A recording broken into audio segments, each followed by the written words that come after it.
Bonjour, je vais vous présenter mon deuxième potager sauvage expérimental qui est vraiment différent de celui que j'ai à la montagne. Donc ici nous sommes au sud de Toulouse, à 20 km, dans la région du Lauragais.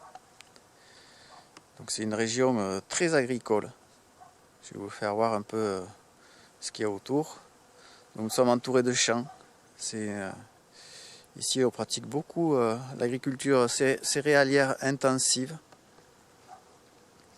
Donc avec de très gros labours, évidemment beaucoup de pesticides, d'herbicides, d'engrais aussi.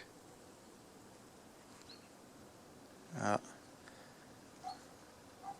Nous sommes entourés de champs. Donc a priori avec tous les pesticides qu'il y a, je ne devrais pas être trop importuné par les limaces.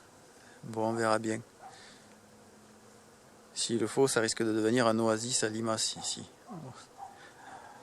On verra bien ce que ça va donner. Donc la particularité de cette région, c'est qu'elle est très ventée aussi. Il y a beaucoup de vent d'est et vent d'ouest, très très fort et fréquent. Donc c'est quelque chose que va falloir que je prenne en compte après pour l'évolution du potager.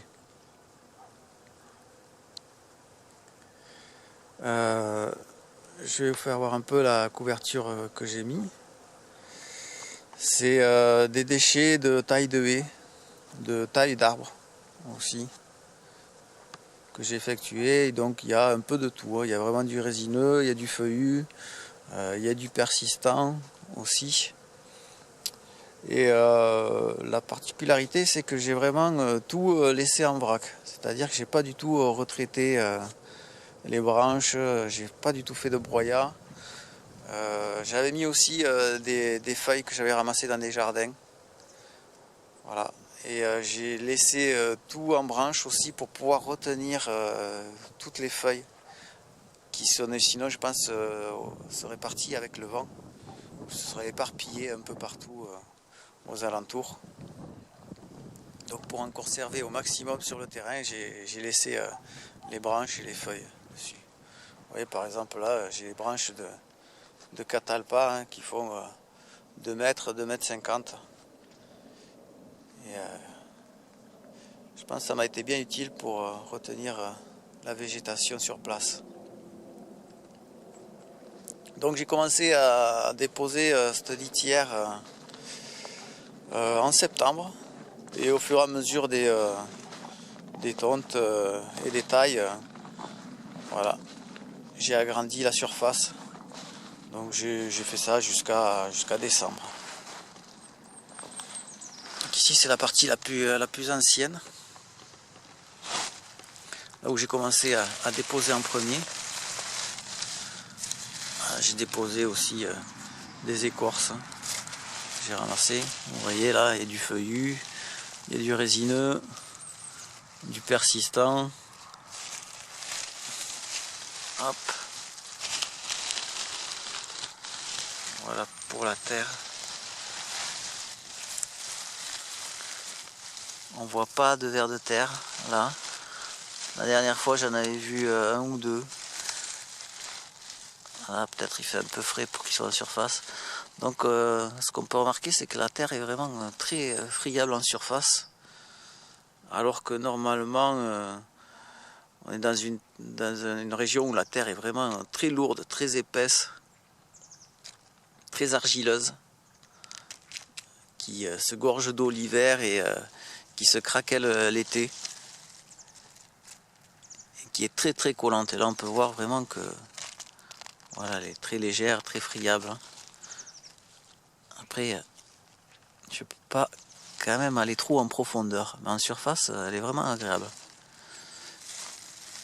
Alors ce que j'ai remarqué aussi, c'est que très rapidement il y a un râteau-pied qui s'est installé, voilà, qui est en train de me creuser des galeries ici. Donc on va voir ce que ça va donner. Une fois que j'aurai semé les graines, j'espère qu'il ne va pas me faire trop de dégâts.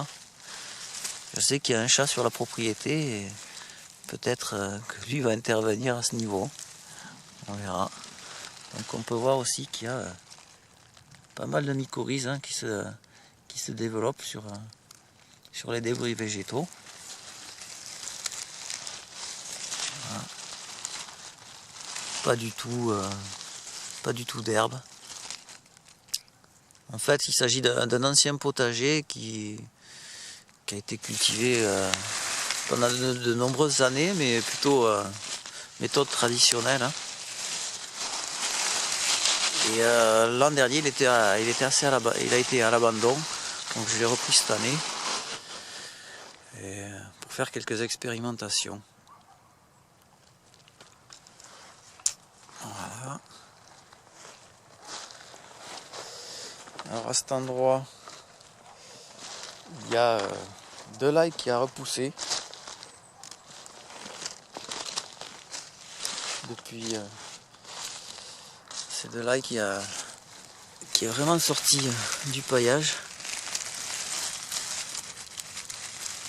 C'est des bulbilles de l'an dernier apparemment hein, qui ont repris comme ça. Voilà, ça pousse vraiment bien, n'empêche.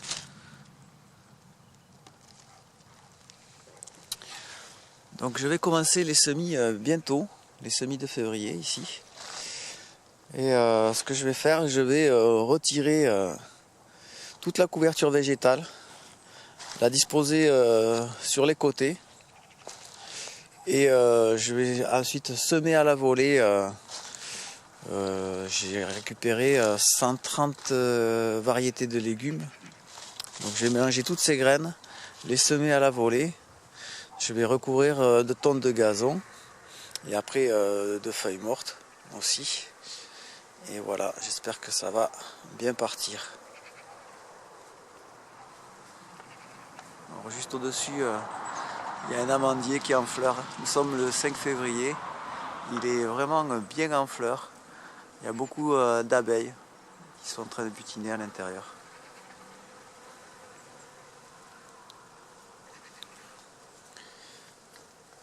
Alors là, il y a les troncs que j'ai récupérés, dont je me suis servi, que j'ai haché à la main ou avec une herminette aussi. Voilà, pour pouvoir mettre au jardin. Alors la dernière fois, j'ai remarqué qu'il y avait beaucoup de mycorhizes qui s'étaient développées sous le tronc. La dernière fois, c'est-à-dire il y a une quinzaine de jours. Et là, ils y sont plus. On n'en aperçoit plus.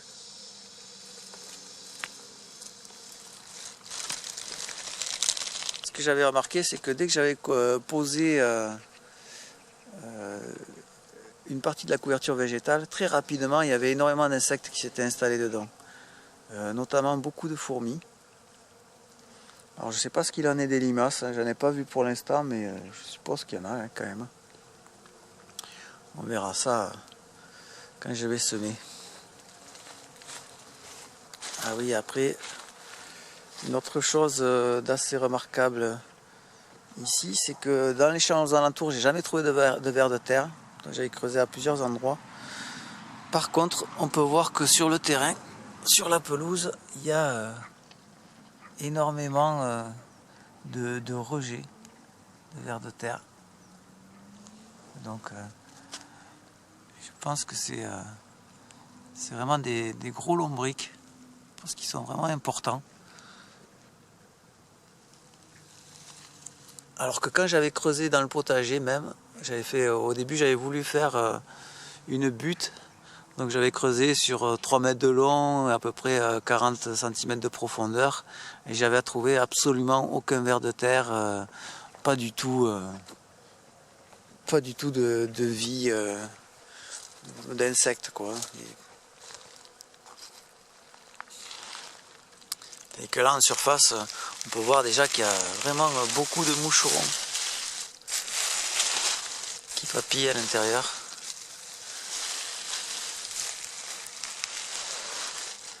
Ah, ça reste vert. Voilà.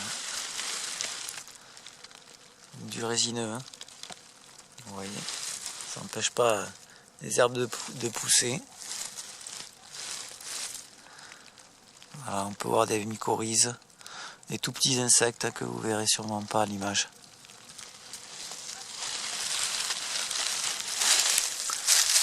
Bon, mais voilà pour la présentation de ce deuxième potager, le potager des plaines. Je vous dis à bientôt pour les premières expérimentations de semis. Au revoir.